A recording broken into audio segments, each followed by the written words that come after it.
Magandang tanghali mga kamanok.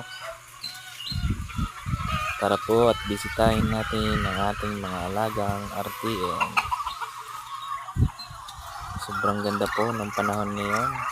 Mainit at medyo malakas din ng konti yung hangin. Katamtaman lang yung bigat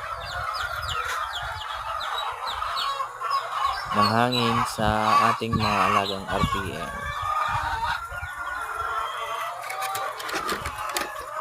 So yan mga kamanok, meron na po akong nakikitang itlog, medyo marami-rami na.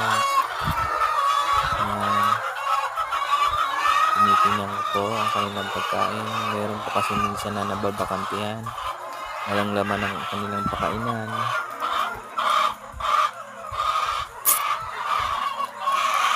Ayan, tinitingnan po natin silipin.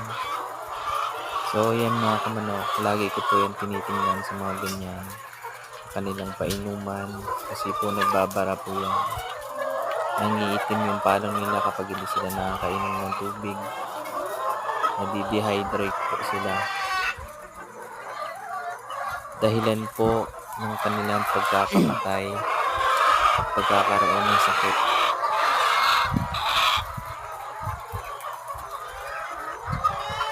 Tingnan din po natin kung meron po silang vitamins.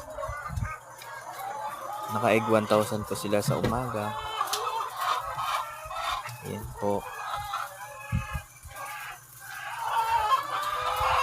Thank you sa mga hindi pa nakasubscribe yan.